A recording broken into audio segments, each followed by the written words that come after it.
down the line. We built the solder all the way through.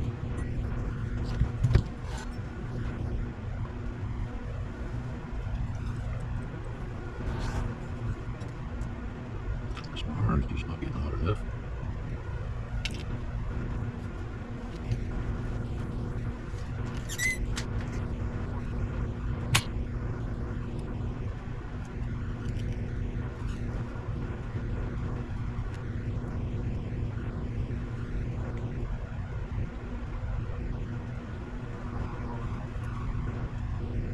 What it is, I think soldering iron's not getting hot. I mean, it's hot enough to melt the solder, but not hot enough to penetrate all the way through the board, apparently. Heating element may be going bad.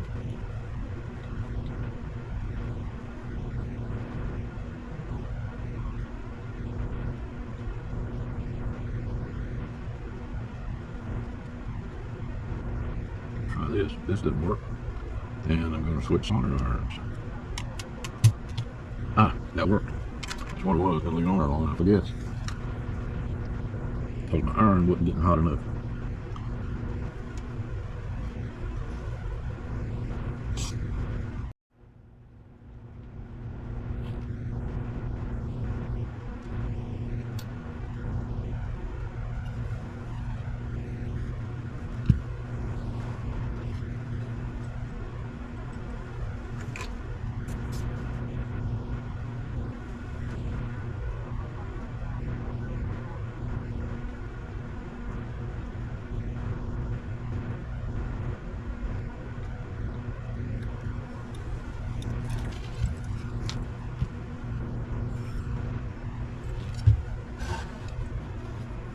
Sure it stayed fully seated, and it looked like it did.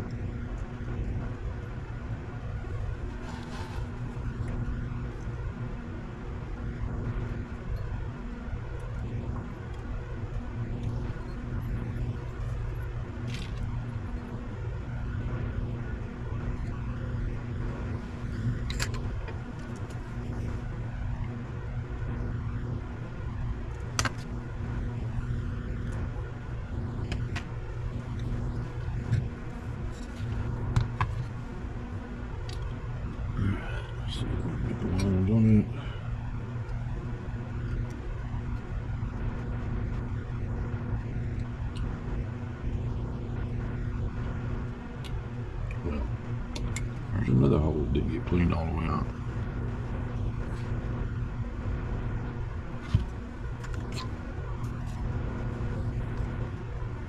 It's got just a little bit here at the top, what it looks like.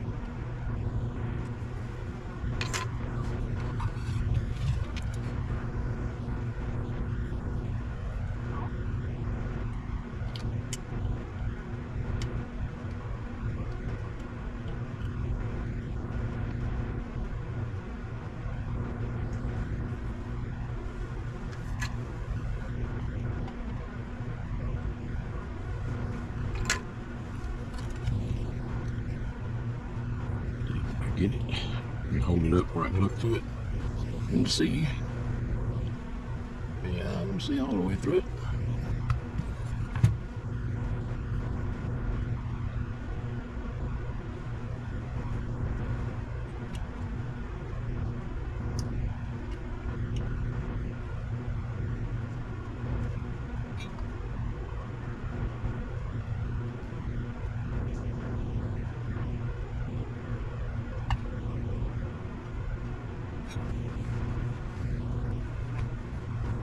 Make sure it gets all the way down on the spacers, just like that.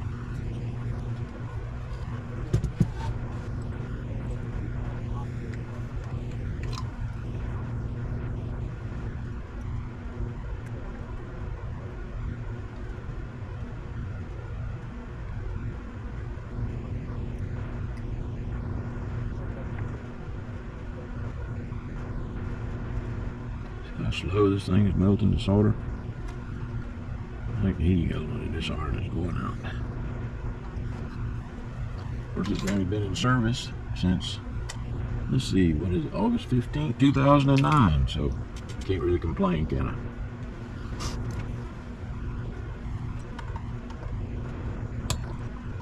this is like the fourth soldering iron I've bought since I started. So that's an OK Industries Incorporated.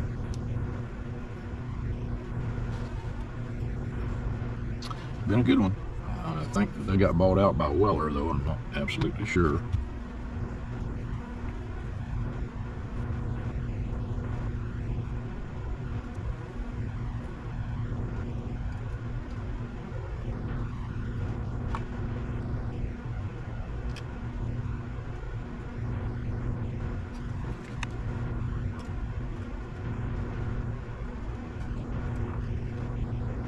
Put those spacers, those little plastic standoffs, one in the back here to keep it from touching the other components around it, because this capacitor is larger in diameter than the one I took out of here.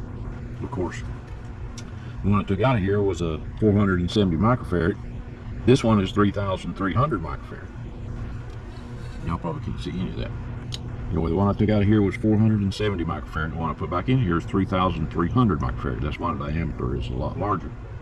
So what I do is put those spacers underneath there on the leads to raise it up to get it above the other components, so it won't set on like the lead of that diode, you know. And I do the same thing over here because it's bigger than the one that come out of there as well. And I don't want it sitting on top of those little tiny resistors and stuff. So I make those spacers and put them underneath on the legs to get the base of that capacitor up above all those components.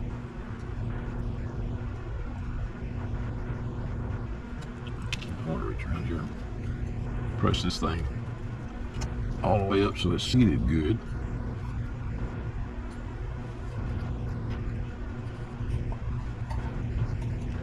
Yep, turn it on this way.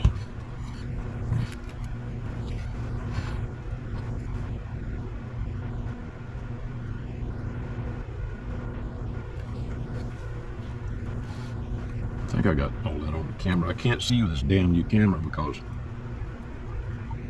on this one, if you're recording, you don't get to see the preview, so I can't see what the hell is recording. Stupid. But my other GoPro, you guys know, it would just stop recording. So that's why I opted to get this new one. Hell, it ain't no better. If I don't keep a charger plugged into it, it stops recording. Because boy, it sucks the life out of those batteries in a hurry. Alright, so I got the two new buffer filters installed. This one is for the DC input. This one's for the voltage regulator. Okay, I got the new tighter filter installed over here, the 10.7 IL filter for AM FM. And what I'm getting ready to do now is start hooking up the LCSP1. No, you know what? I'm going to do the final transistor change first. I'm going to do that first. All right, I need more coffee. More to come. Okay, so I'm glad I looked at the order. You didn't upgrade the final transistors. Let's see, the only thing you want is optional direct key, LCSP1 and CP1. Okay.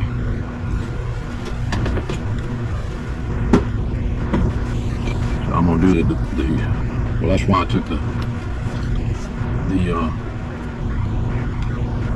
power connector out of the back of it, so I can do the direct key.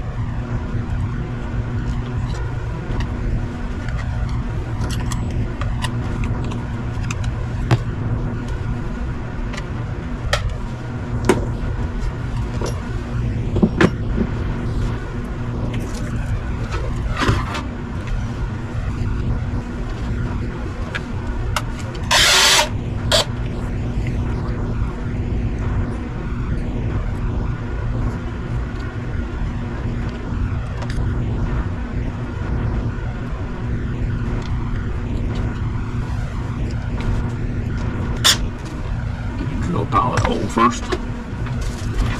Put my trash can over here underneath it.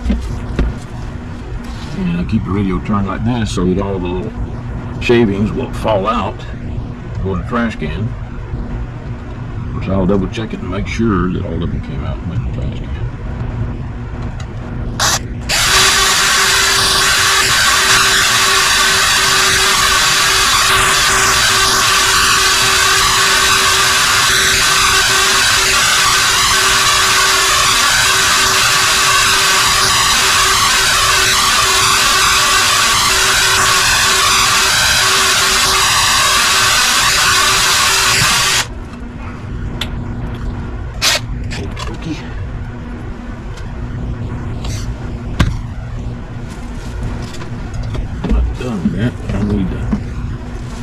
Jack, so I know how big to drill the other hole. I should be a 1/4 inch.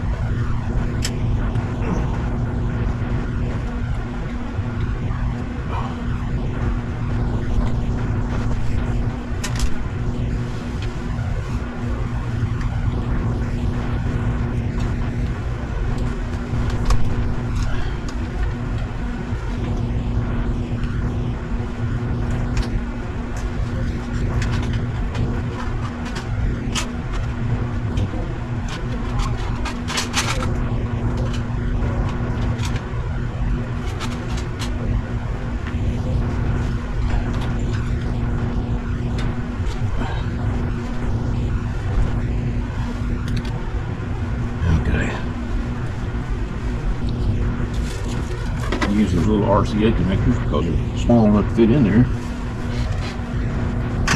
It's easy to get the cable to do what you want it to do.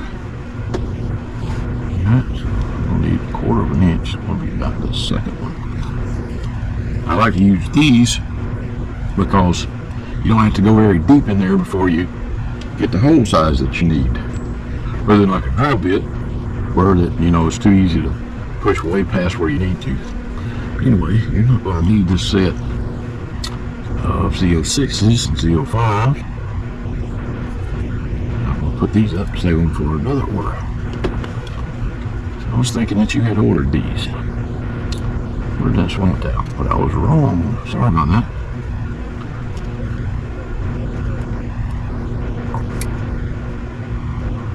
Anyway, I've got the adapter board already wired up to the LCSP1. Put that right there.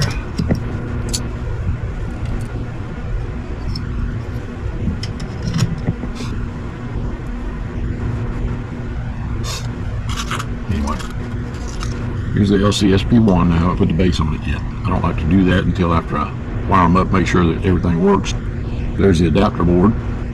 We'll unplug the mic cable coming from the microphone connector from the main board, plug it in here, and the cable coming out of here will plug back into the radio where the mic cable was removed.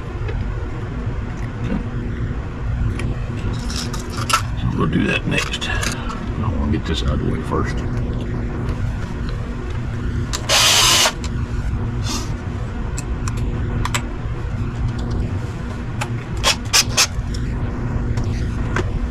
Same kind of thing. Trash can underneath it. Make sure the radio's turned so all this stuff can fall out in case any goes inside, which I don't think it will. We'll drill my pilot hole.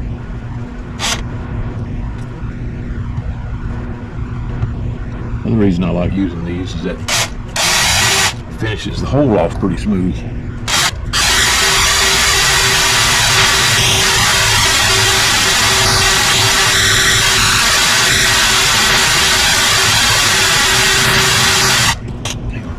Grab a glove in case it tries to twist that radio. I'm trying to hold it. A lot of little sharp things sticking up from the bottom of these PC boards where the component leads come through the board. Man, they'll mess your hand up if you ain't protected. Yeah, put my hand on there and hold it without having to worry about that.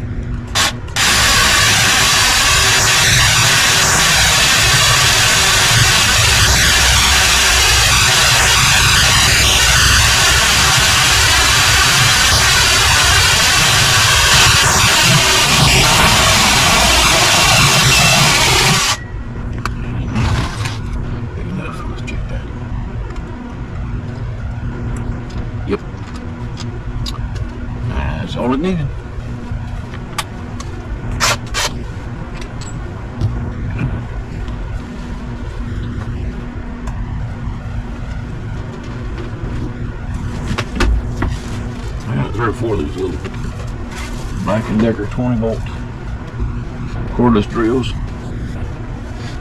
I like to buy Black & Decker because they're a U.S. company and they've been around a long time. Well, as far as I know, they're still a U.S. company. They got bought out by China or something. And I'm sure that China makes a lot of their parts. Well, they might make the whole thing as far as I know now, but hopefully most of the money is going to an American corporation. That's what I'm thinking anyway. That's why I keep buying Black & Decker.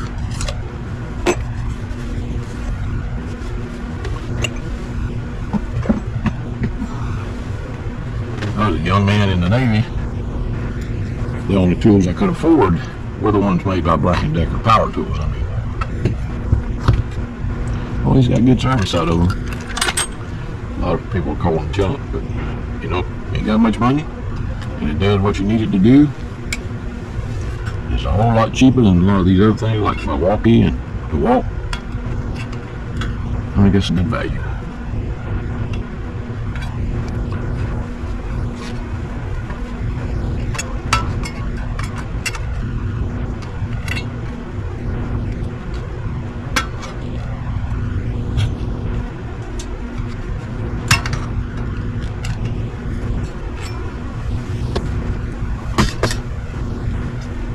Slag where that, you know, when it comes to through a hole, there's always some edges that are left sticking up.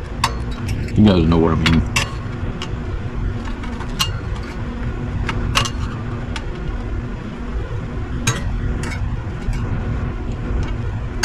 I just want to make sure that these won't cause any problem.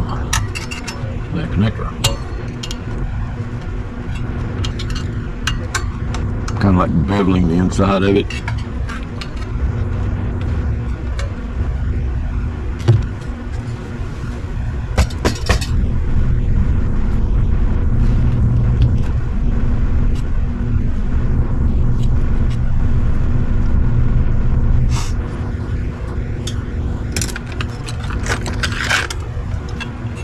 Sure, I'll brush around there and then I'll blow around there. Just to be absolutely positive. There's nothing in there.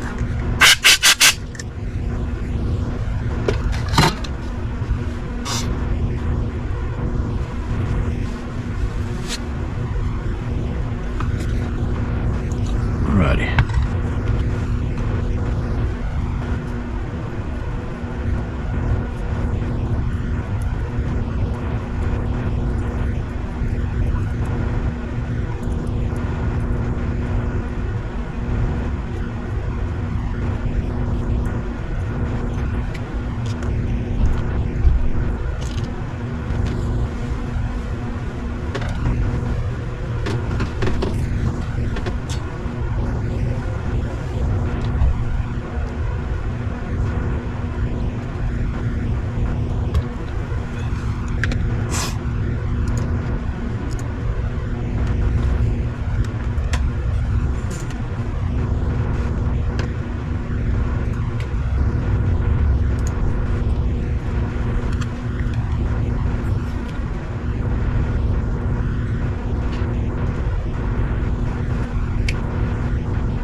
Okay, Henry, this is going to be your dead key jack right here. Your direct key jack, I'm sorry. Not dead key, direct key jack. What it does is ground the outside, or ground that center pin to the shield of the radio. Okay?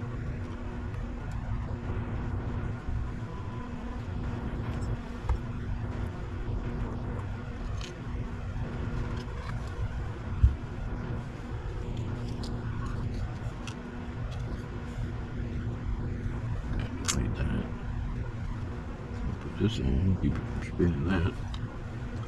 I got big fingers, so I gotta use needle nose.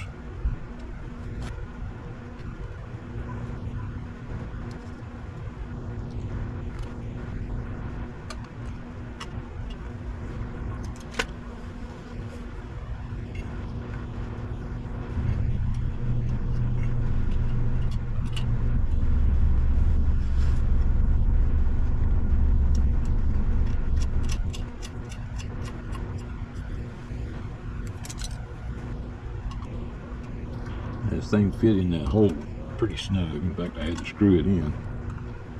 So it makes it nice when I go to put the nut on there because it kind of holds it so I can tighten the nut down. Like that. Now I'll put a little bit of thread locker on it so that it won't come out. It don't take much, it just takes a drop. Just like that. That's all it needs.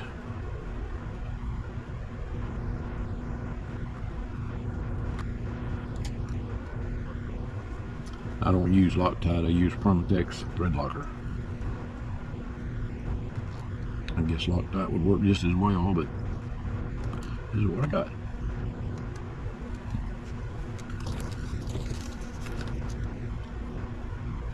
Now, I need to solder a wire to that to go over to the relay.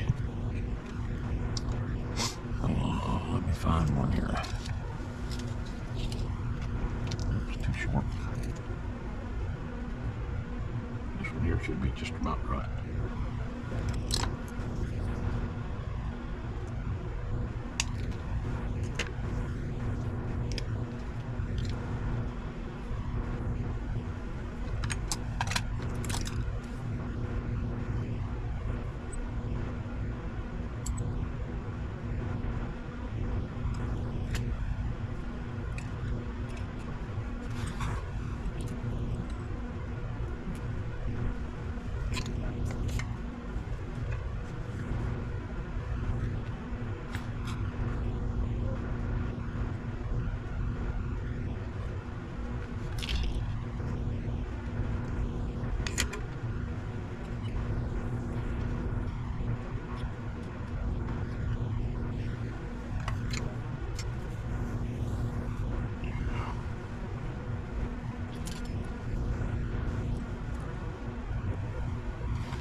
Okay. Now I'll route that cable there on this side of the power connectors. Put that to the relay.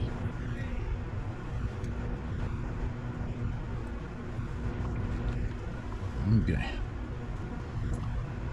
I'll be right back. Work on. Get ready to mount the relay.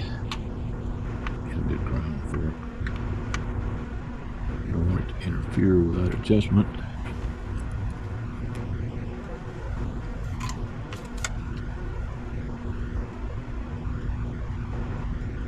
Oh, let's see. I'll go underneath it first.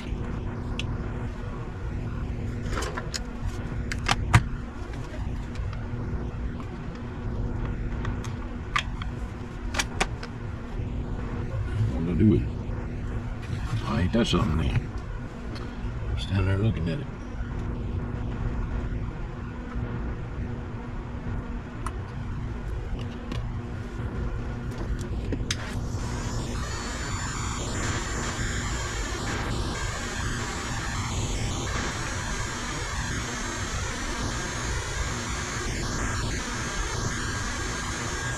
Right, that should be hot enough now.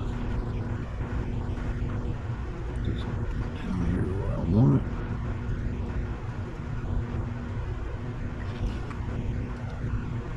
Hot glue will hold it there until I'm that lead soldered. We're going to keep it right there. This lead right here is going to make sure that it doesn't move around.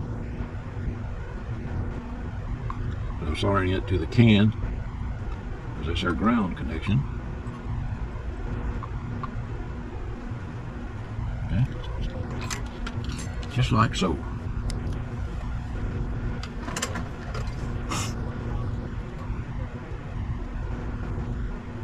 Now,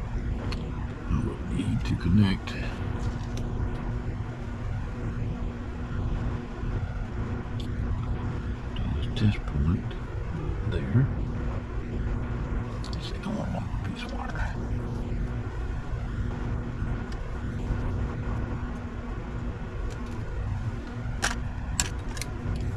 Yeah, I know it's going to be the same color, but I'll be able to see where it's connected and not get them confused, I hope.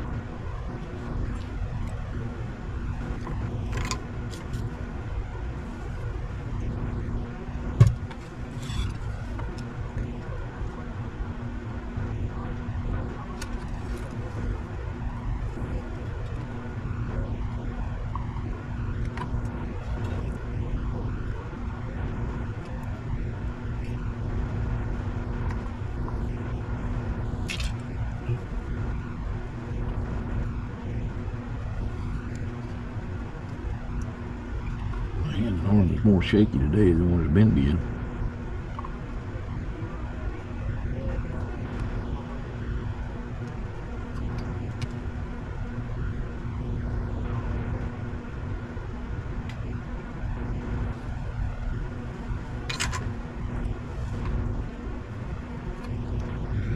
Connect that guy right there.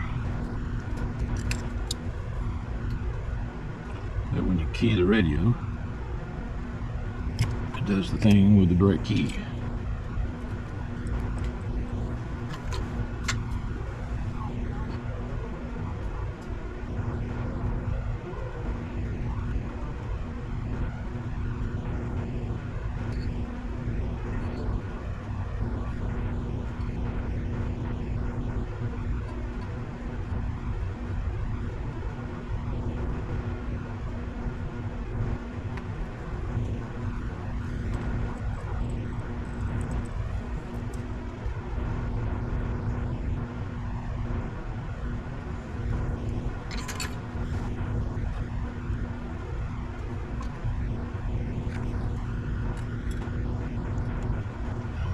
Hook on the end there.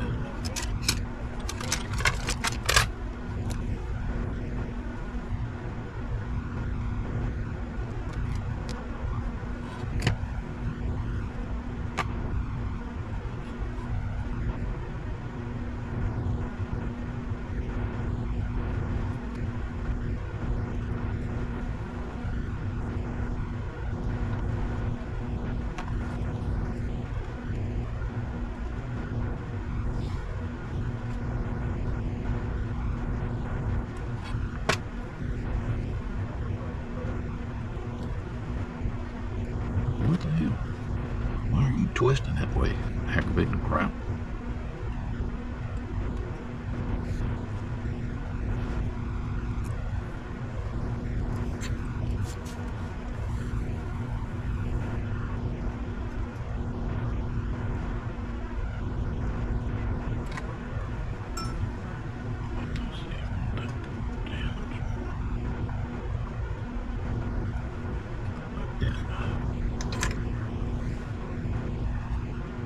Just like so.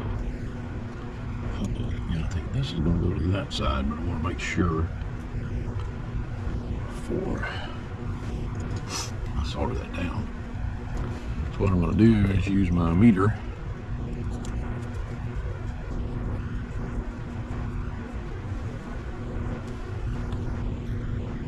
And let's see. Let's see which one is connected right now. Got anything on it? Got that on beep yet? Okay, so without the relay being keyed, we're connected to this side. So that's, I want it on the other side then. So that it connects to ground when you key the radio.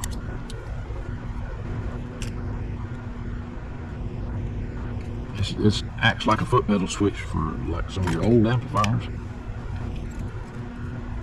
But it also activates a relay for the newer style amplifiers, you know, the solid state ones that everybody's building now, including me. And in case you don't know, I've got a complete line of Hornet amplifiers.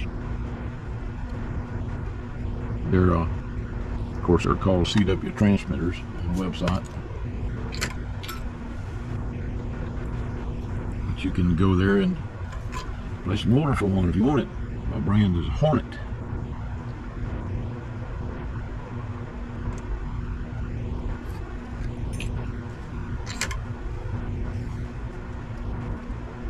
good results with those. Of course, I buy pretty much all of my parts from Fat Boy, ICA Manufacturing. I do a few things on my own,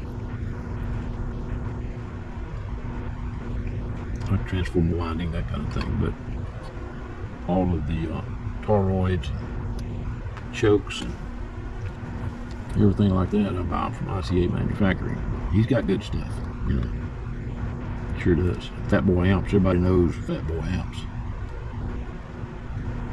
So he's got good parts, so that's what I used to build with. Of course, I build them my own way, Everybody's different.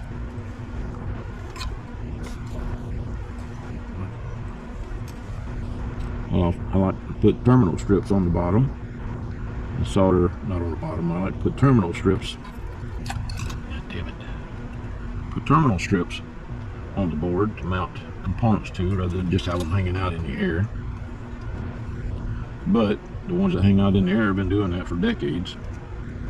I don't know, I just wanted to make it a little more stable. See, I've got an amplifier for sale now. When you guys want one, it's a bass amplifier. Pretty cheap. Or go check it out. It's on the Hornet CW transmitter page. No, actually that one is under the used and refurbished page. The customer traded that one in for a bigger one. So I need to run wire from there to there.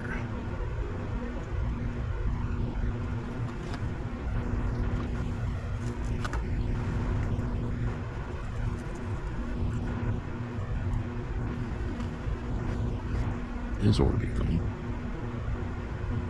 Right there, that one right there. That. Solder them on that end, and I can solder them over here.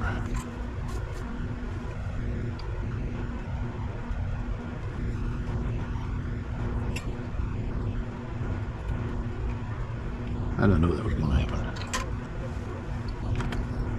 I just knew that was going to happen, didn't y'all? Get back in there. Stay.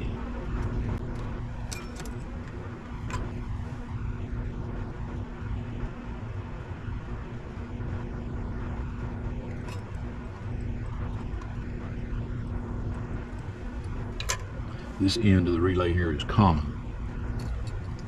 Okay, so that's why I'm doing it right there. I'm going to bend this guy right in between these two transformers. Solder him there, and then we got a good ground connection.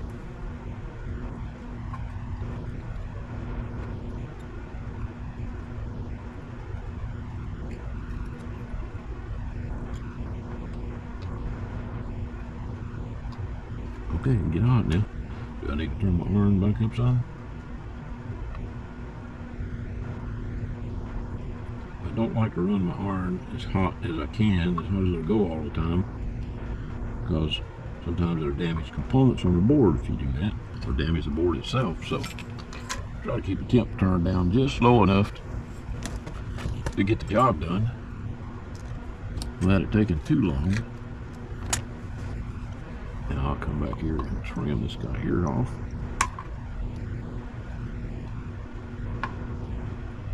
I got the piece out of there. Most of the time they just stick to my flush cuts, but every now and then they do stuff like that. Okay. I'm not going to be using that one. Bend him down. Okay. And y'all see what I did there? Alright, there's the wire that's connected to the center of the direct key connector in the back of the radio. Alright. I ran a wire from there over to the side of the relay that's not connected when the relay is de-energized. Alright, these two pins back here are common. When the relay is energized, then these two pins are connected to that one. Alright, de-energized, these two pins are connected to this one. These two center pins run the coil of the relay.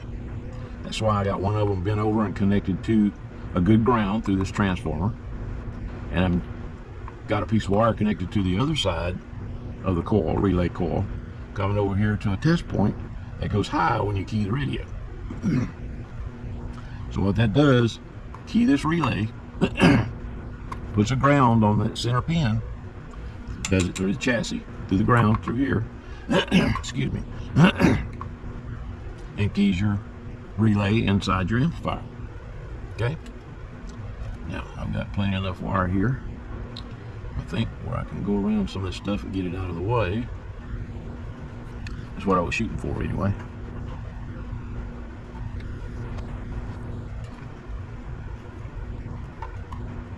There we go. That's what I was trying to do. Alright. And I like to unsolder the speaker wires from the speaker rather than try to unplug that little plug that's down in there, because always, when you go to unplug that plug, the connector body that's over the pins mounted on the board will come out with it. You know, don't ask me why, it's just poorly made. So rather than hassle with that and getting it back on the two pins, I just unsolder the wires from the speaker. That's much easier. It's also a lot easier for me to take the power connector totally out so that I can get back here and, you know, like wrench on that nut and put heat or thread locker on there, etc., etc. And it also makes it easier for me to mount this capacitor back here, this larger capacitor. I can't believe that they're putting 470 microfarad caps in these radios, but Quasang does it to all of them. I mean, the AT6666 got the same size cap on there, 470 microfarad. So does the 5555, even the 5555N2. The Aries 2, they all got that 470 microfarad cap back there. Well, if you've got a noisy DC system on your car, that little 470 microfarad cap ain't gonna do nothing. Whereas this 3300 is gonna smooth that out. It's also gonna provide just a tiny little bit of extra juice when your voltage dips during those hard modulation cycles. Okay, when you're really driving the radio, your voltage will dip on your peaks of your voice. What this thing does is actually stores current. Okay, stores electrons. When you start driving the radio and the voltage dips, this thing will discharge some of the stored electrons or stored voltage inside of it to try to bring that DC volt line back up to where it's at. So anybody that tells you that these things don't do anything don't know shit about electronics. All right. Okay, I think I'm all done with that. So I believe I'll put the power connector back in there, and then we'll start mounting up the LCSP1.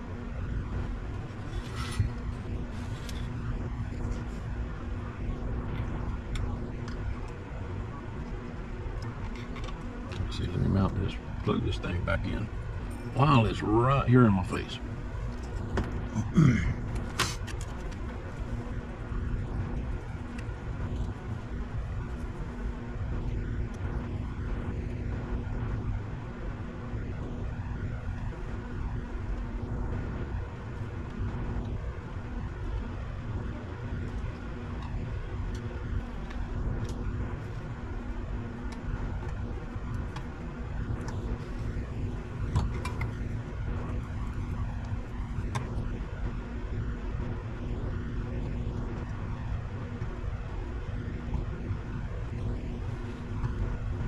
See, down in there good. Hard to tell with these connectors. Yeah, looks like it did. Okie dokie. I'm gonna go over this side.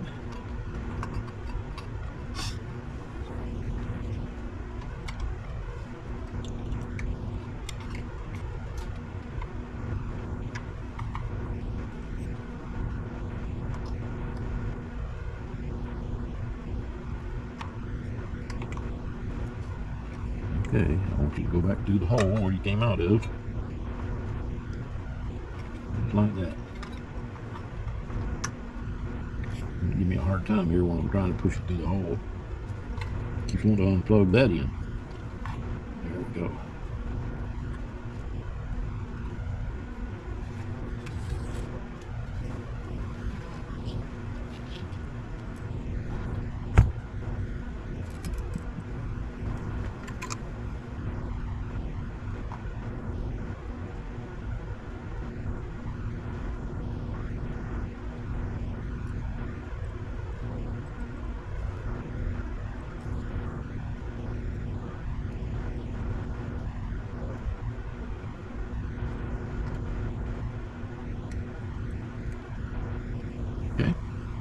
just like them so.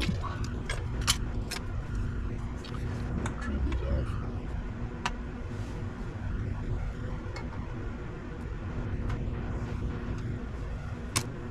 Okay.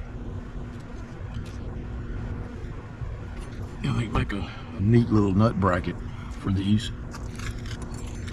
I'll show you what I'm talking about here. It's what Cobra did, you know, Uniden did many years ago. They still do it today, as a matter of fact. But you got this threaded piece, this threaded bracket. You slip over the back of it. So when you stick the screws through there, you know, you don't have to hold a nut or anything to tighten them up. You just thread them into that.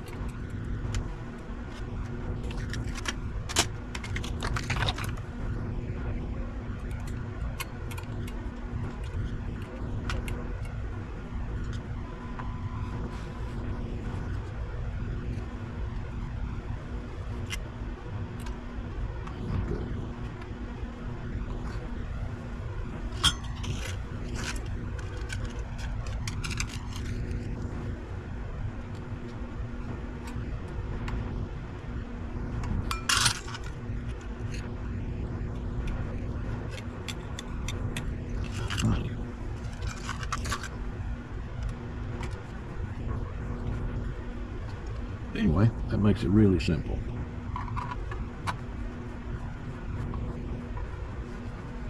The newest ones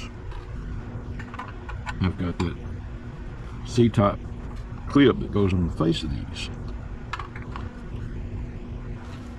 instead of the big thick ones like this, like the older ones do. They've got the two C-clips, one that goes on each side. I like these connectors better for their simplicity, but I do think that the newer connectors are better connectors. But that's just my personal opinion. You know, they both seem to be working just fine without any trouble. Now I'll put some hot glue over those wires to make sure they don't move around. Especially on this end. Try not to cover up any of the test points or logo. Right. And now to insulate this guy, well, as a matter of fact, I'm going to trim the pin. These two pins are sticking up. Trim them off. Put my finger over that to keep that pin coming out of the flush cuts. Check to make sure I got it. Yep. Put it in the trash. Keep it out of the radio.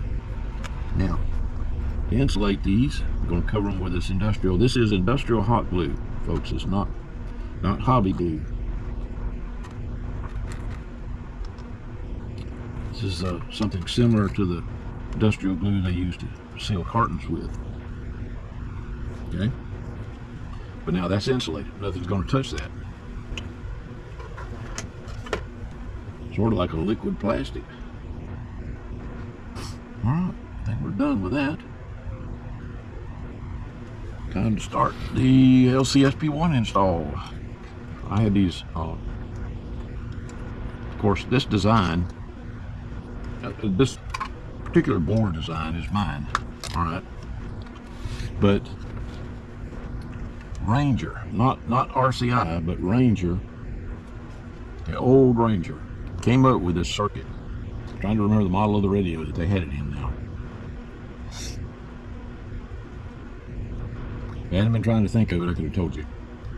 But it worked really, really well.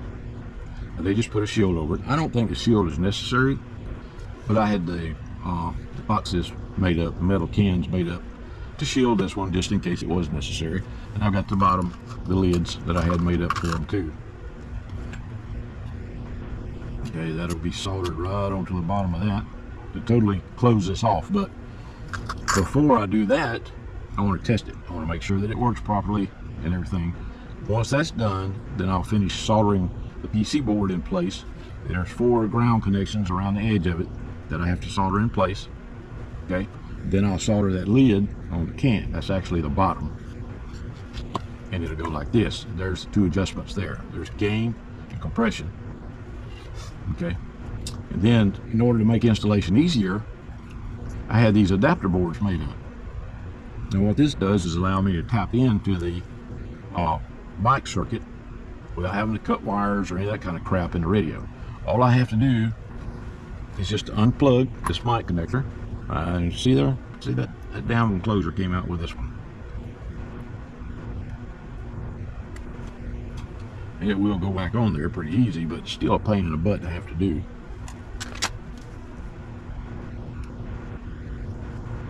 Bear with me for a minute. Let me get this put back on.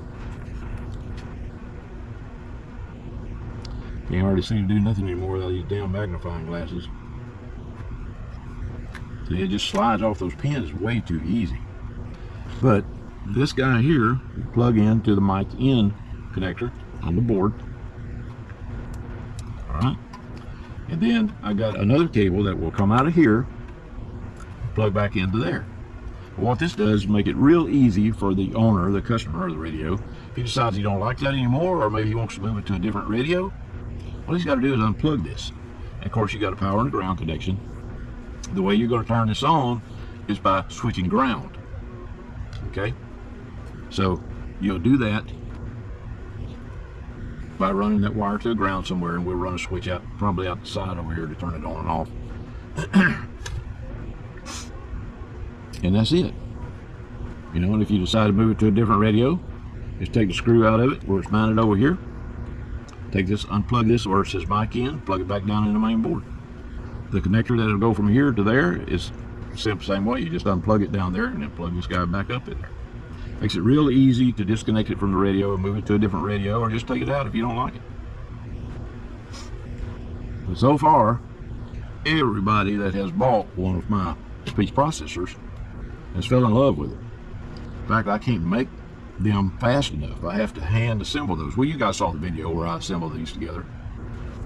But I like doing stuff like that. Now, let's see. Top Gun Tech had one that was very similar to this. I wish they still made it. In other words, I wish I didn't have to make these, but they stopped making them, and I don't know why they did. But it was a business decision, I'm sure.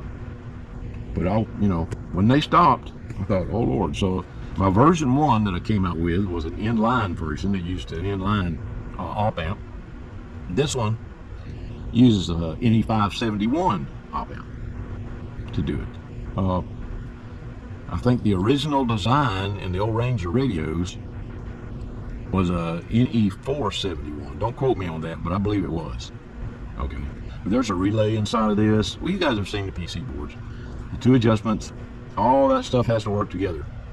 So, before I solder the bottom on it and finish soldering the PC board inside the can, I want to make sure it works properly.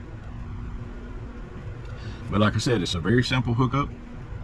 And for testing purposes, I'm not going to use a switch. I'm just going to wire it to ground to turn it on.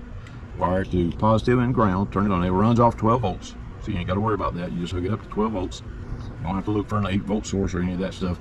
I've got a Zener diode and resistor inside here that pulls that 12 volts down to, I think it's 8 volts that that NE571 uses. Okay? And I've added some extra chokes in here on the board to make sure that we filter out all of these superfluous noise like RF, things of that nature. So it's got quite a lot of stuff crammed into a very small area, but I'm very happy with it. And from what folks tell me, they work really well. Like I said, every one that I sold, everybody's been very pleased with it. Okay, it does punch your audio. It sure does now. Alrighty. Well, let me take a little short break here, and a couple of things I need to do, and then I'll be back. More to come. Alrighty, I am back. You have them breaks every now and then, you know. Alright, let's see. What I want to do first, mount this guy right there. He is going to sit over here like that.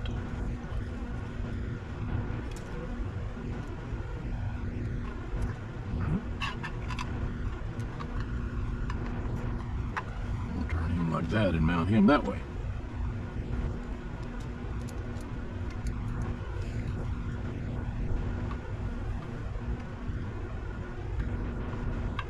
Come on now, cooperate.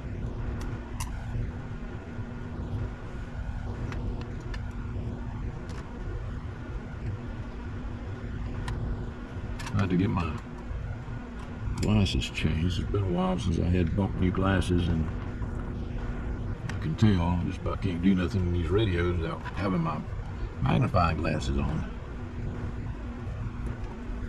I don't like wearing the damn things, but gotta have them to be able to see good enough to do this stuff. Now, see, what I'll do is the other cable will plug into that, all right, and go directly down into the board.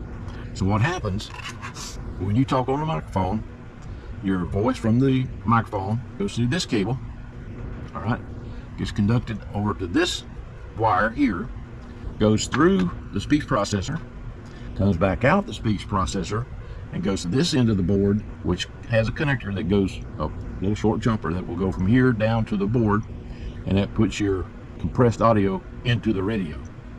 Okay, so it's in between the mic jack and the connection to the main part of the radio. That's why it works so well. All right, so let me get that jumper, plug that jumper in. Hey, you notice this is a Lescom. This piece right here is also a Lescom. Lescom is my brand for accessories. A lot of you know that I used to be an editor for Secret CB. And then the last few issues were called Radio Secrets. But I was an editor for that one for quite a while. But the Lescom brand has been my brand for my channel boards. You know, my computer control channel boards. The 40 up, 40 down, the LC35 128. The LC35 192, which gets the most channels possible out of the, well, it used to be MB8719. Ranger's got their own version. It's called an RCI 8719. But what my channel boards do is program that chip to give you a lot of extra channels.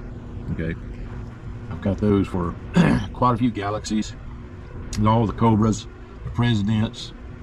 I've also got a couple other boards that were designed to replace the MB2824s and the 144s and the 244s, you know, the sideband radios, PC 122s, the realistic 465. You just remove that 2824 chip, and that board plugs into that socket where you remove that chip from, and totally replaces it with a 145106 PLL chip with that board, and you get lots of channels out of that. But now, you know, I mean, it's not going to cover all the channels because the radio wasn't designed to do that, but it will give you quite a few more than the radio comes from. And I love doing things like that, you know, creating things of that nature, just like this simple little adapter board. It just makes it easier to do stuff like this, and, you know, and design that. I've got quite a few designs. But anyway, Lescom is my brand for kit accessories such as this. And of course, you guys know that Hornet is my amp brand. CW transmitter brand. All right. In case there's any more questions about that. But yeah, I was the editor for Secret CB there for the last few issues. And also right after they became Radio Secrets until Dane Selman, and then Dane got so bad that he just couldn't do it anymore, and they decided to shut down. And should have bought out their business, but I didn't. But anyway, that's the name of that tune. That's my background. Of course, I spent 22 years in the Navy as an electronics technician, but most of you know about that.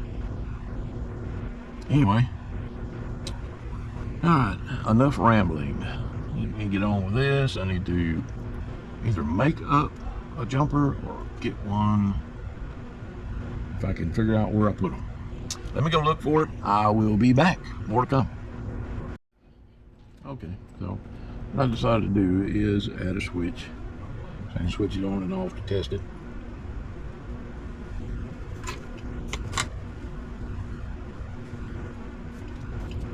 I can see how it sounds with it and without it.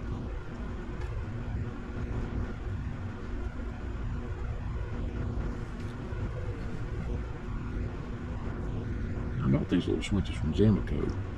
They've been pretty good. But like everything else that we buy nowadays, the damn things are made in China, Chinesium. You have to be real careful when you're soldering them.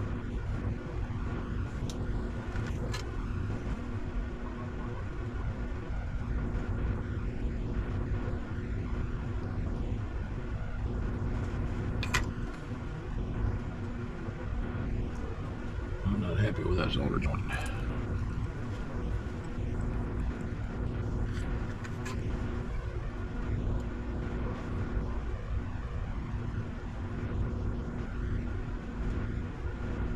Try to get in there and redo it without getting that thing too hot.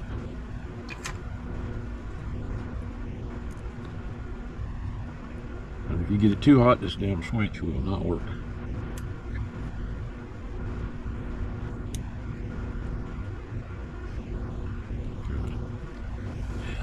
Piece for the other side. Goes around.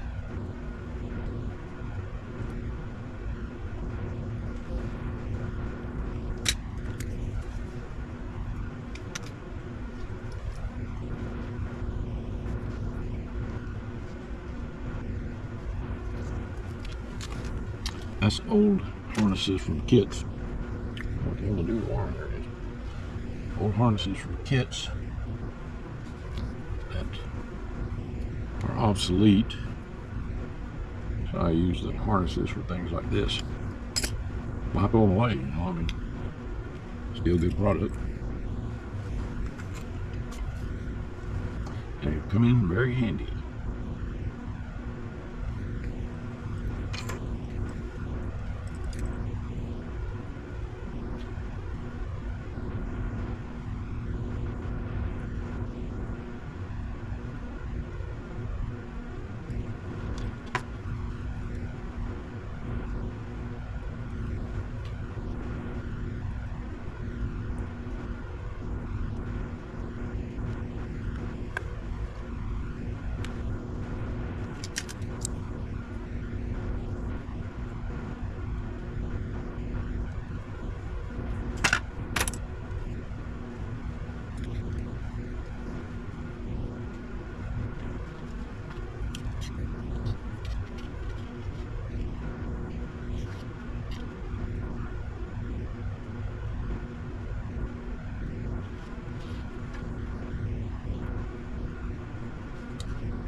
Another little trick I learned to make these switches last.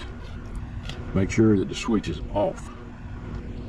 See how the two terminals are on that side? With the bat facing towards that side, the end of the bat facing in that direction, then it's off. Okay? Whereas if you've got it on when you're trying to solder, that's what causes problems. Make sure the switch is off so that it's not, doesn't have those two connected. And usually, unless you get it real hot, you're usually okay. Okay, I thought I soldered the end of that. I guess I didn't. I need to find a good spot to solder this.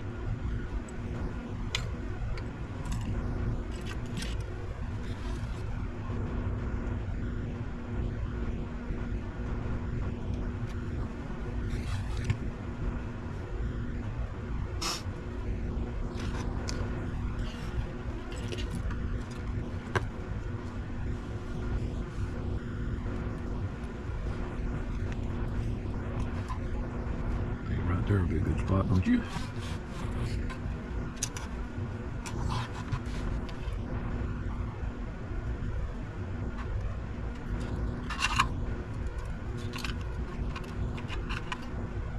And we'll hook up that red wire to the power switch on the bottom of the board there.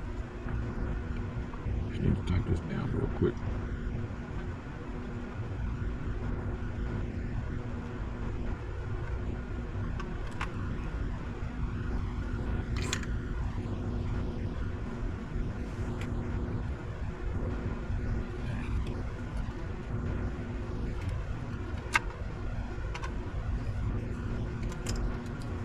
Of course, I'll dress all the wires up after we are sure that this works. And it'll be permanently mounted. All right, come on in.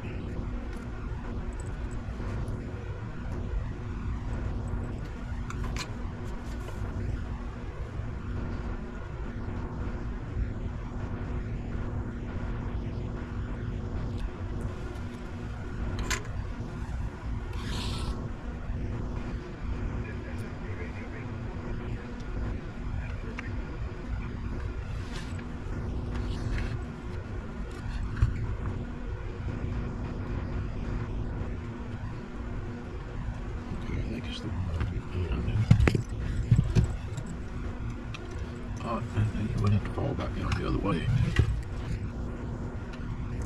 Stupid thing.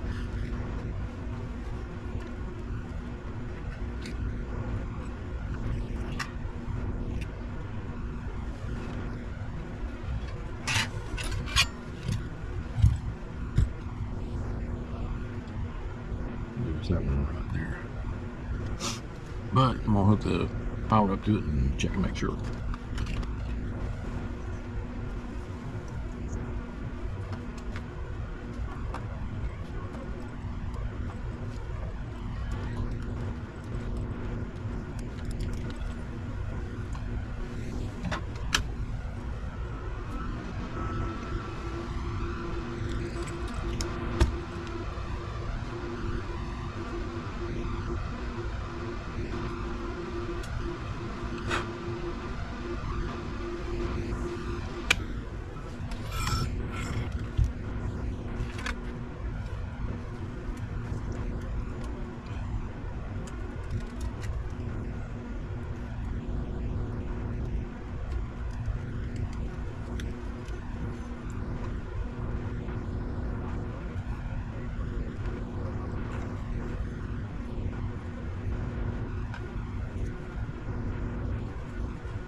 Sit there for right now.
Now I'll tidy all the wiring up once I'm sure that this thing works like it's supposed to.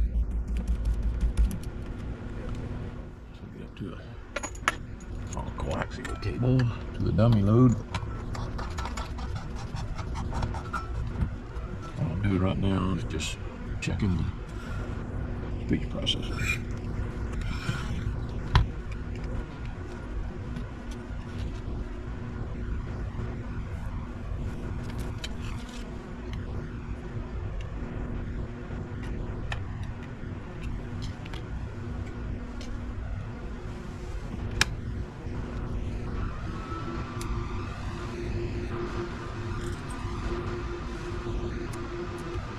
On PA, we're not going to test much on PA, are we?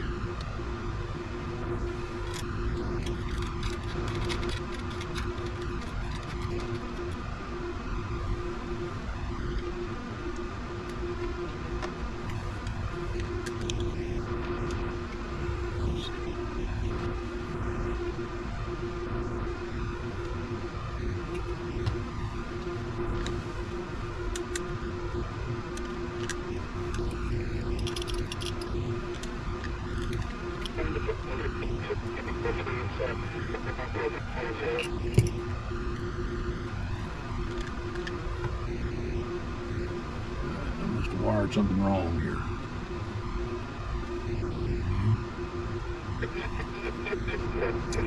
Yes, I did. Dang it. Mister, I'll tell you what.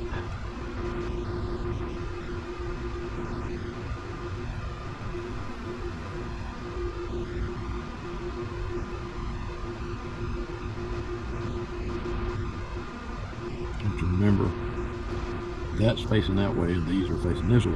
So, I wired that wrong. Could be why it's not working, you reckon? Let's undo this connector and wire it properly. Actually, it's the other end that's wired wrong. Okay. Yeah. Got it wired wrong.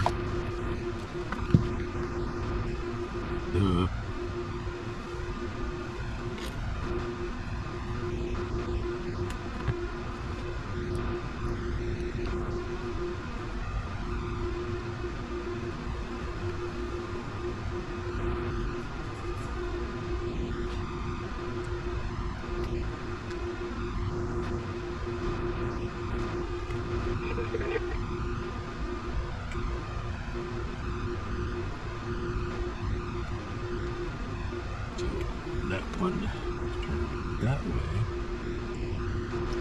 The mic is on that end.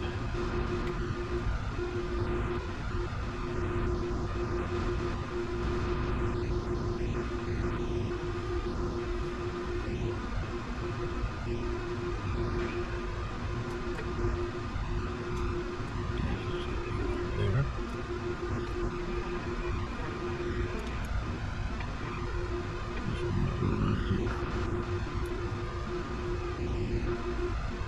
Okay. Now let's make sure that this is still wired correctly. And it is.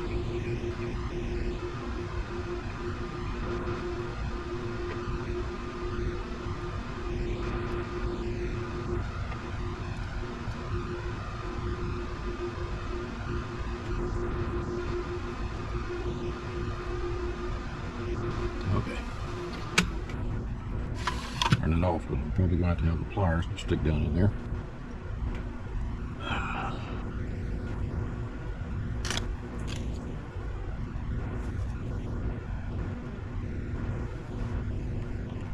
And see, what I was talking about is these little keys that are on the connectors. The connector that's on the board, the key is facing that way. But the connector on the adapter, the key is facing this way. So I wired it like this one on the bottom too, and that's what's wrong.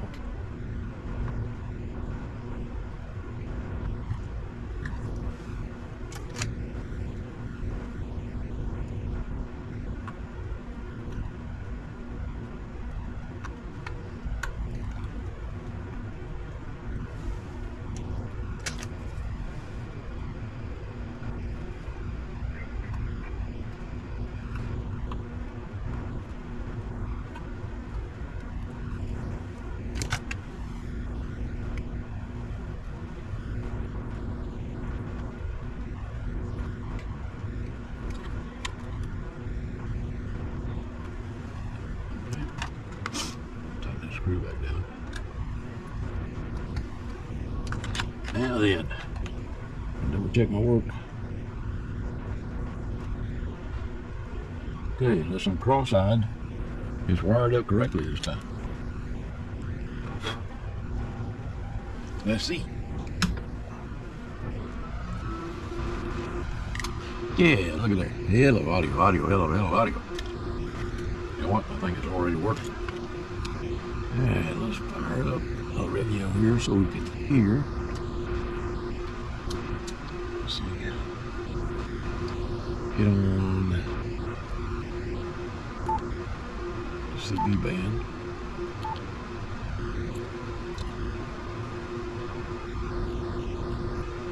I guess if you've done it on 10 meters. And make sure the antenna is switched off. Oh, you know, I need to get okay here. Okay, 1, 2, 3, 4, 5, 5, 4, 3, 2, 1. It's off. I'm not sure if y'all can hear that or not. 1, 2, 3, 4, 5, 5, 4, 3, 2, 1. 1, 2, 3, 4, 5, 5, 4, 3, 2, 1. Hello, test, 1, 2, 1, 2, test. I do believe it's working. Let's turn this up a little bit. Hello, audio. Audio 1, 2, 1, 2, audio. Audio testing. 1, 2, 3, 4, 5, 5, 4, 3, 2, 1. Hello, test. Audio test, 1, 2. Audio test, 1, 2, 3, 4, 5, 5, 4, 3, 2, 1. Audio test, 1, 2, 1, 2, 3, 3, 2, 1, 1, 2, 3. Let's see, getting too high or too low. Testing 1, 2, 3, 3, 2, 1. Audio test. Audio testing, 1, 2, 3, 4, 5, 5, 4, 3, 2, 1. Hello, test, 1, 2, 1, 2, test. Testing, audio test, audio. Audio test, 1, 2, 1, 2, test. Audio test, 1, 2, 1, 2, testing. Test 1, 2, 1, 2, test. Okay, I'm turning it down. Test 1, 2, 1, 2, test. Hello, test 1, 2. 1, 2, test 1, 2. 1, 2, test 1, 2. That sounds pretty good right there. Audio testing, 1, 2, 3, 3, 2, 1. Audio test 1, 2, 1, 2, test. Now it's picking up the microphone, of course. The microphone is picking up the sound from the other radio. Hello, 1, 2, 1, 2, hello. Of course, if you ain't got another speaker going on the same channel, you're not going to hear that. But it does work. Test 1, 2, 1, 2, test. Hello, testing, 1, 2, 1, 2, test. Hello, test 1, 2, 1, 2, test. Audio testing. That's on. That's off. Audio test. So you can still hear a little bit of that feedback. Audio test 1, 2, 1, 2, test. But I had to turn it up like that so you guys could hear it. But it is working, and it's working well. Okay. Now,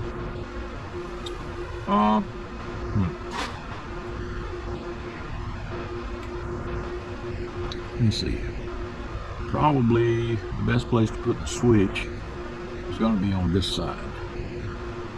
It's going to be towards the driver if the radio is mounted in the middle of the vehicle. I can also mount it back here.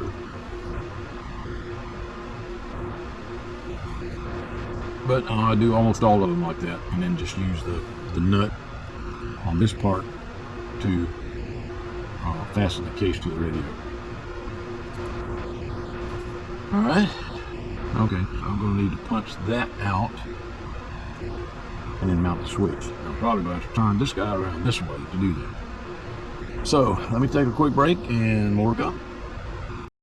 Well, now I'm going to finish soldering up the connections on the bottom of the board to the case, since I know that it works.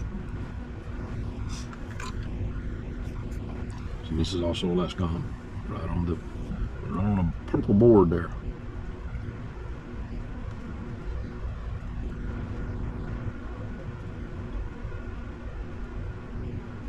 I'm definitely going to need to turn up the heat.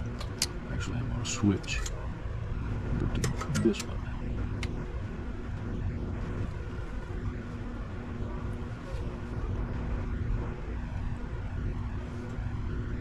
Now once I get this soldered up, I'm going to cover the bottom with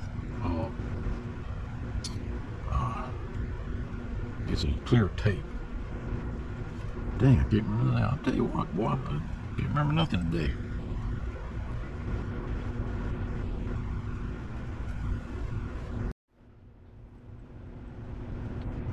Kapton tape. Kapton polyamide tape.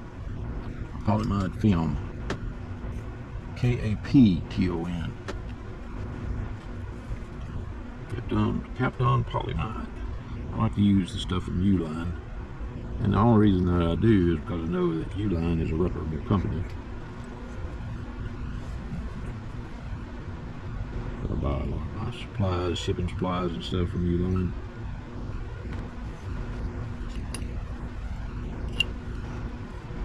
I don't buy peanuts. I hate them damn styrofoam peanuts because of all the static electricity they create. But I do buy those little starch worms from Uline. I think most of you know what I'm talking about. They serve the same purpose as the styrofoam peanuts, but they're made from food starch. So they're biodegradable. In fact, if you get them hot, or not hot, but if you get them wet, they start dissolving, which is a good thing.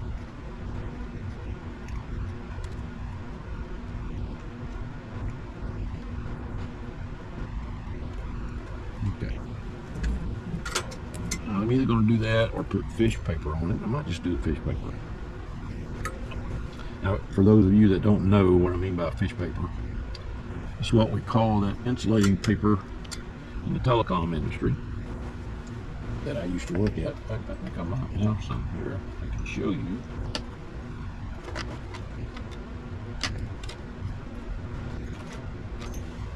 Not right there, but I'll do up here.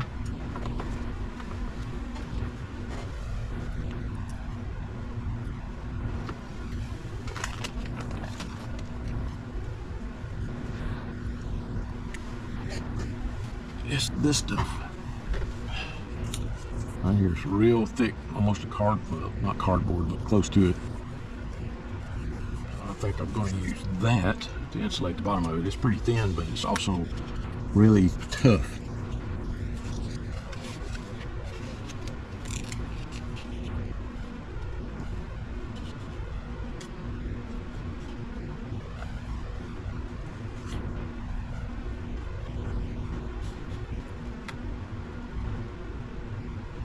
Hook it on that corner there.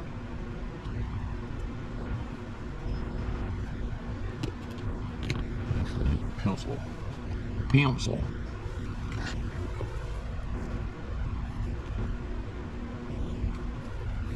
Now, I'll just cut out that little piece, slip it in the bottom, and then put the shield over the bottom of it, cover it up, seal it up. We'll be good to go.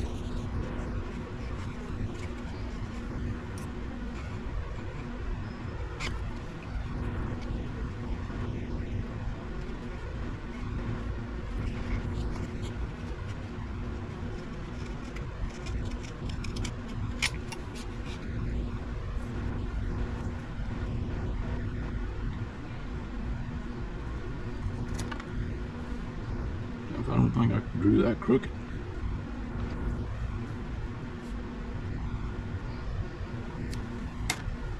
Let's see how it fits.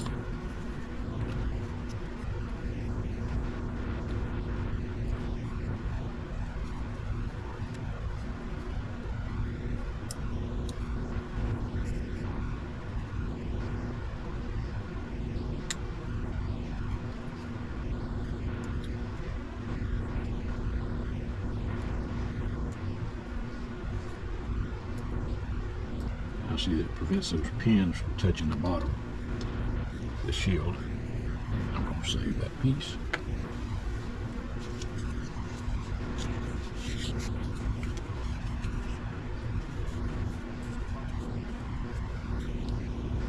This stuff is very good for insulating.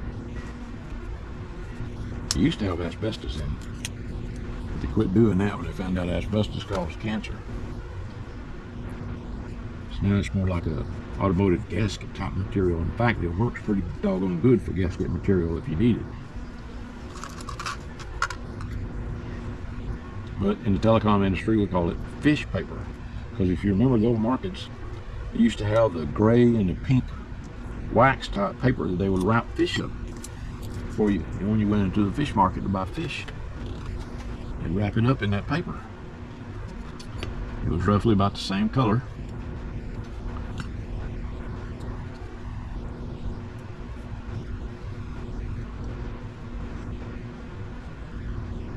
Just like that. Alright, I'm going to have to get something heavy and set on the top of it there. Probably a pair of vice grips. And yes, I do like the vice grip brand. See, I like to use the original vice grips. Everybody else has made some, and some people's got some good ideas about different ways to change them and try to make them better, but really hard to improve on something that's been tested and been proven useful for so many years. You guys know what I'm talking about. It's a tool.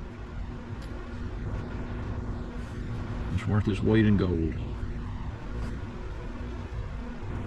Let's see, will you hold that down there for me? It's already new. Maybe you'll hold it down there long enough for me to get it started.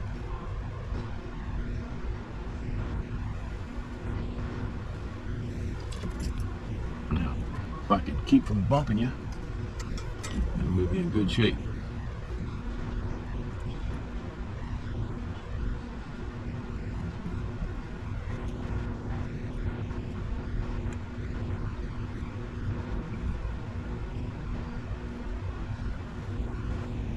Now I am going to seal it all the way around. I just wanted to see whether or not I got it straight, and it looks like I got it pretty straight.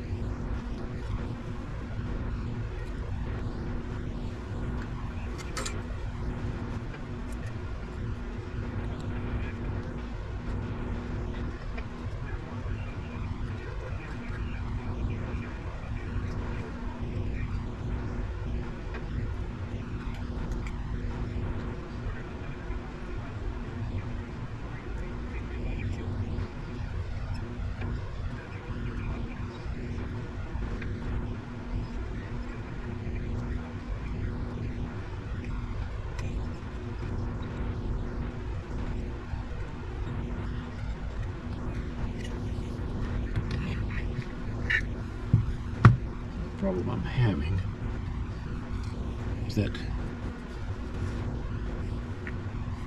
the bottom lid is not getting hot enough.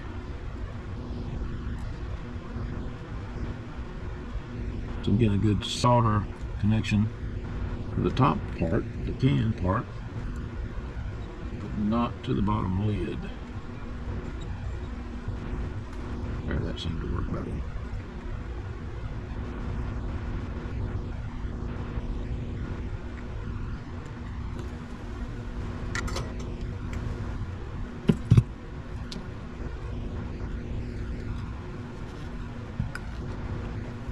And this is what I mean by hand assembled. Put the board together by hand. I'm soldering the case around it by hand. Let's see.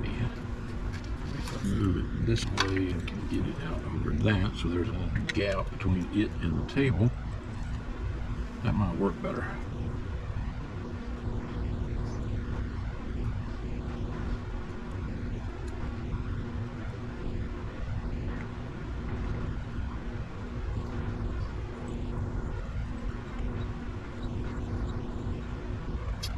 That does work better.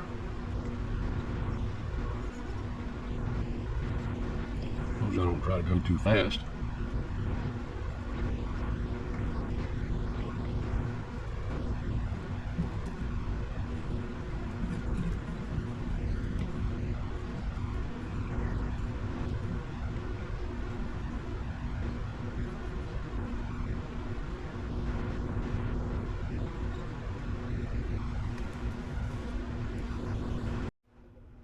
Okay, so what I'm going to do, I want to use this hole punch to push out that rib nut, that bottom left-hand corner of the radio. The radio is upside down now. That's the board components hang down when the radio's mounted right side up.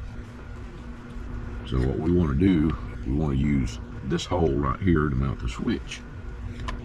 So you can turn the speech processor on and off easily.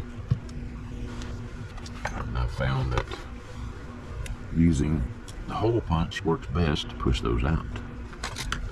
All you have to do is take the, not the center punch, but the outer cutter out. Pull this thing out. And this guy will push that pin nut out.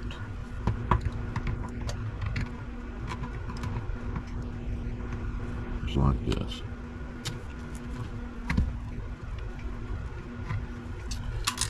And it's out.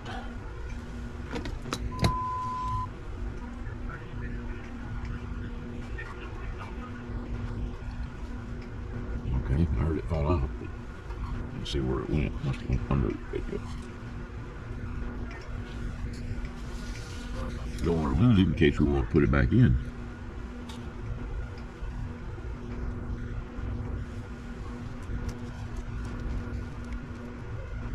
It's sitting down in the faceplate there.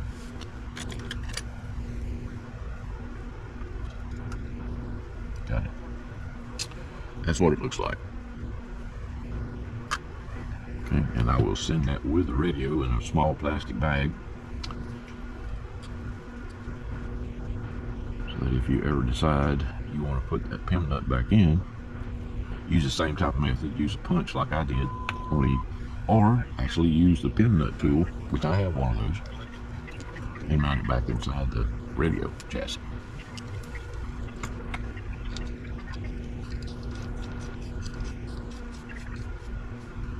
Put this guy here back together, and put this away.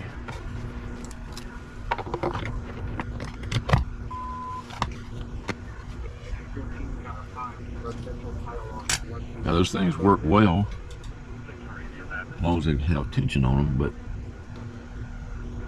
they're not really, you know, the only way that they're held in is the friction between the back of the nut and the aluminum, which when they squeeze it into the aluminum puts pressure around the edge of it, because it's made of steel, harder metal than the other, but there's not very much holding it in there.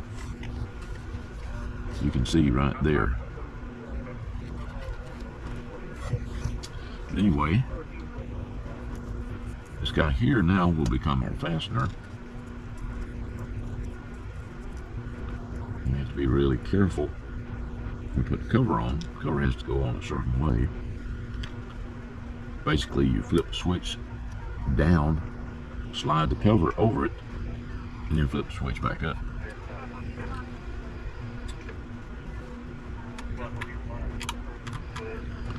It fits in there perfect. And I'll use one nut to hold the switch in the chassis. I'll put a little bit of thread locker on there once I do that. And then we'll use the other nut once we put the cover on.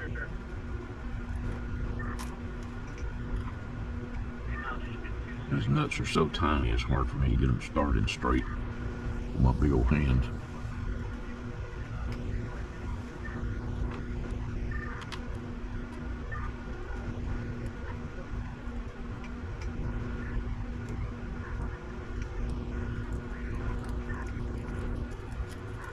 But we want small, you know.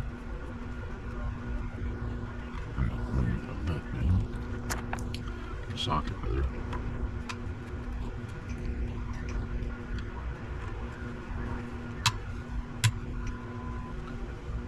I'll put it in upside down. Hang on a second.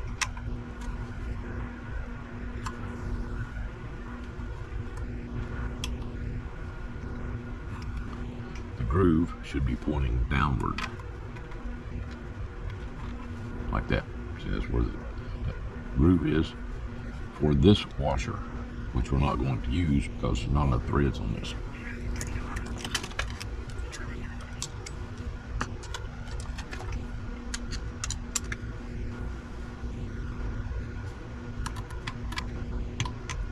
And you don't want to over tighten it because there's, like I said, these nuts are tiny. That's perfect. Okay, and I'm gonna put a little dab of thread on there.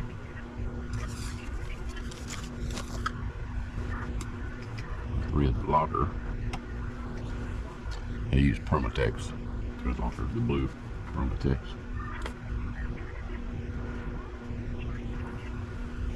And that is more than enough.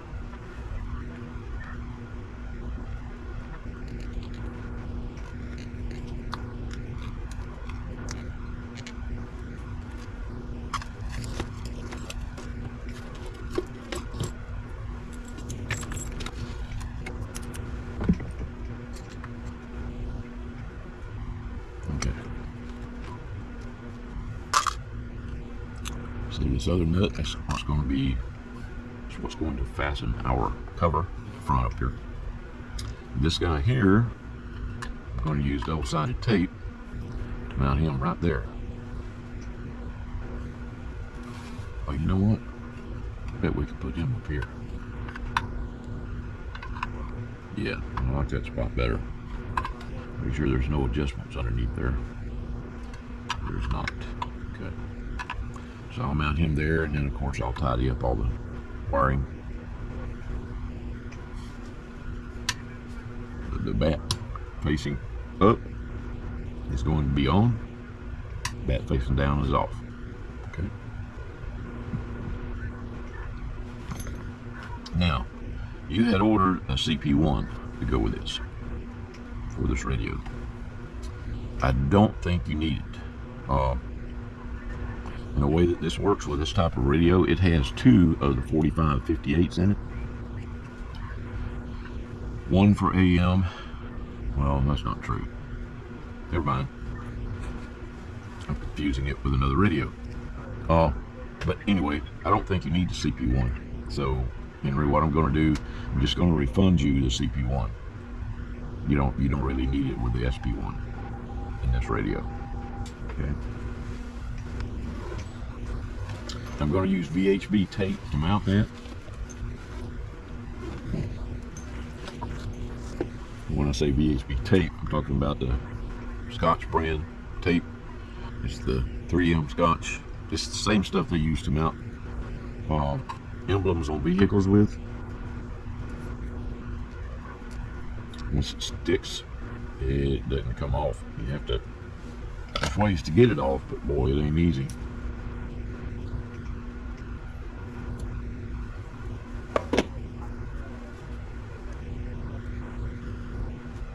Stick it right on top of this can, just like that, and we'll stick the bottom of the speech processor can on top of this can.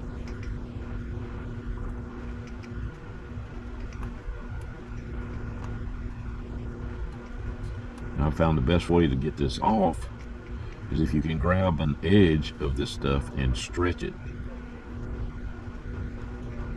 then it will usually come loose.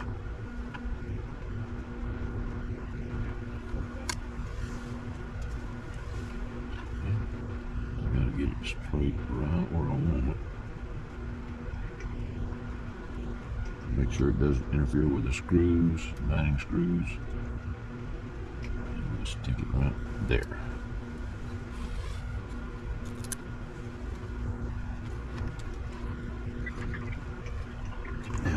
It ain't going nowhere. I can pick the radio up now with the can. So that's done. Alright, what I got left to do, let's see, have we got this installed? Yep. I've done the AM/FM filter. I've increased the DC input buffer filter from a 470 microfarad capacitor to a 3,300 microfarad gold capacitor. The voltage regulator buffer filter, I've changed from a 1,000 to a 3,300 gold. Okay. Installed the adapter board.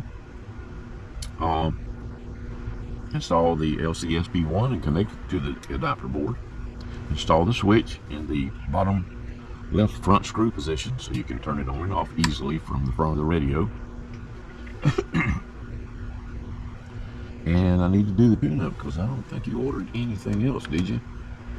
Look here and see. Well, you ordered the CP1, but you don't need the CP1. Oh, the direct key. You installed the direct key back here too. Which I wanted to show you that working. Let me. Okay, we're going to connect this.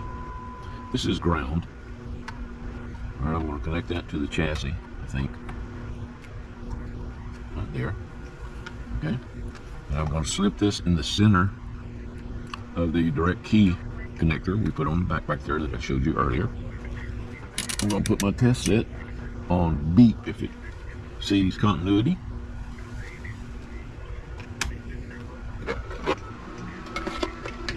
Fire up the radio. Now you should be able to hear the tone from the test set, just a multimeter, when I key the microphone. Okay, and that will show that the center pin of that connector is connected to ground, which is going to key your relay for your amplifier. Hear that?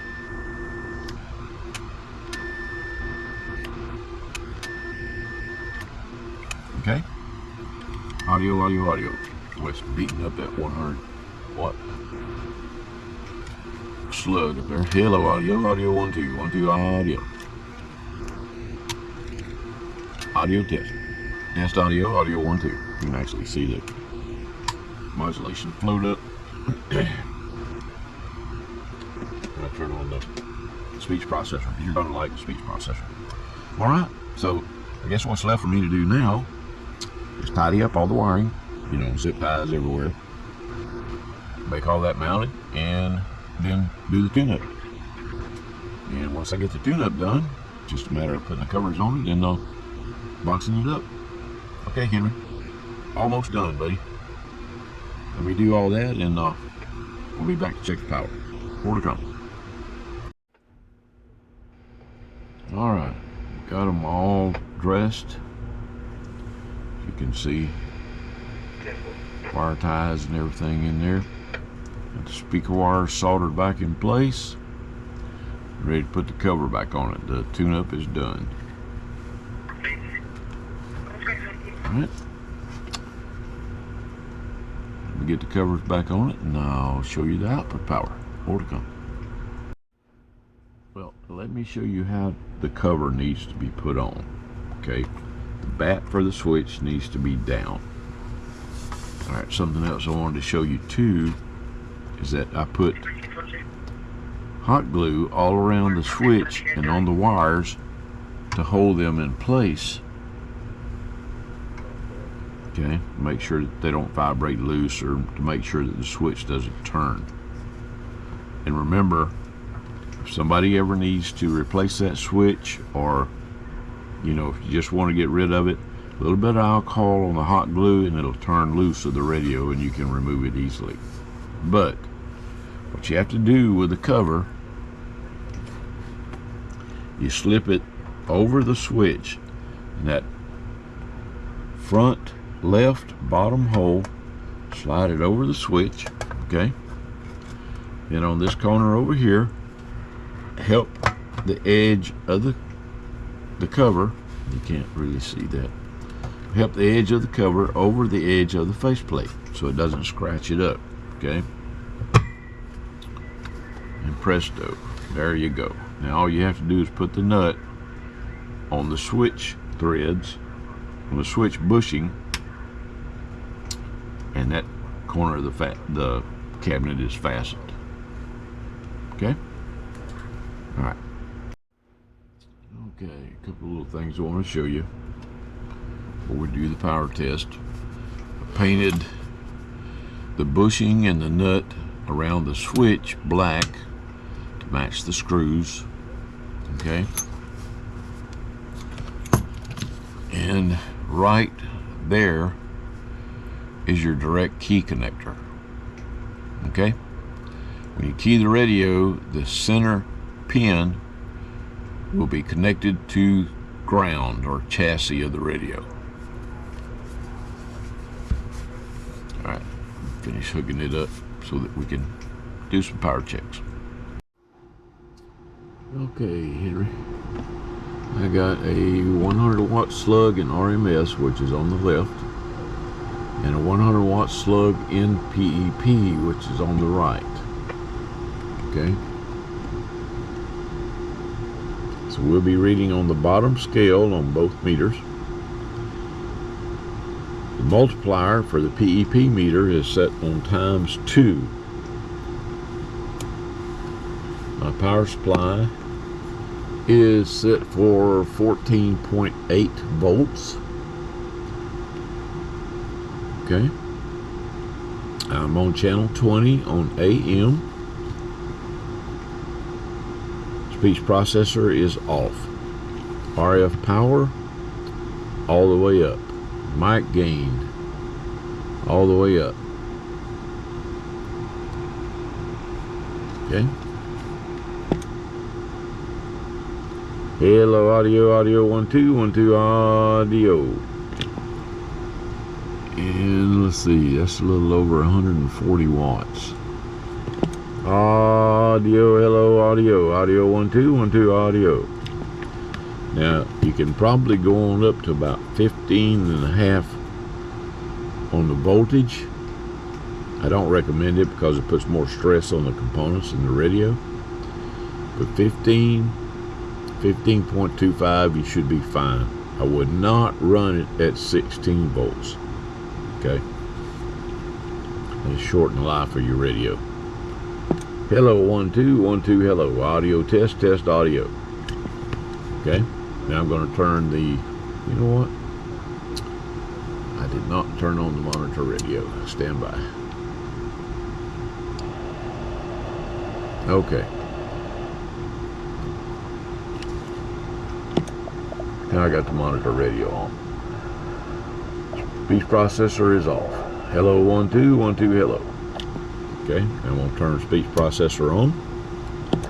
Hello 1 2 1 2 hello. Hello 1 2 3 4 5 5 4 3 2 1. Audio testing audio. See how it keeps the average output power up, higher, more level. Okay, that's RF power all the way up. I'm going to turn RF power all the way down. Hello audio 1 2 3 4 5 5 4 3 2 1 audio test. Audio, hello audio. Okay, now then I'm gonna go to lower sideband. Oh wait, let me turn speech processor off with lower power all the way down. Hello testing 1 2 1 2 test, audio test 1 2 3 4 5 5 4 3 2 1 test. Hear the difference there, huh? Okay, speech processor's off. I just switched to lower sideband, still on channel 20. Okay.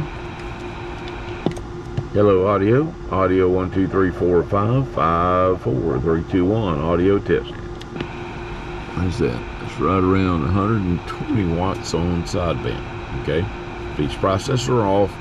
RF power all the way up, mic gain all the way up. Okay, now speech processor on. Hello audio 1 2 3 4 5 5 4 3 2 1 audio testing audio hello audio. Hopefully you're able to hear it on the monitor radio. I don't have that turned up that loud because I don't want to get feedback. Audio 1 2 3 3 2 1 audio test. Okay, that was RF power all the way up and speech compressor on.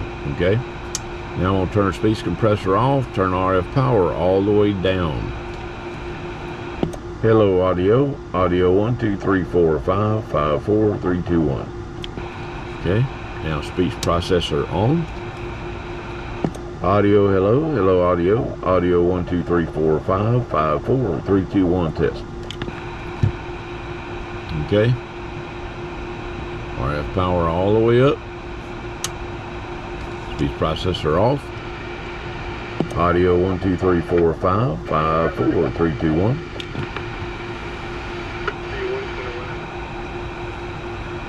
Okay, and you may not have been able to hear that because of interference from the background there. Audio 1 2 3 4 5 5 4 3 2 1. Speech processor now on. Audio, hello, hello, audio. Audio 1 2 3 4 5 5 4 3 2 1. Audio test. Okay. All right. Well, Henry, I sure hope you enjoy your new radio. It was my pleasure to set it up for you. 7-3, everybody. Stay safe.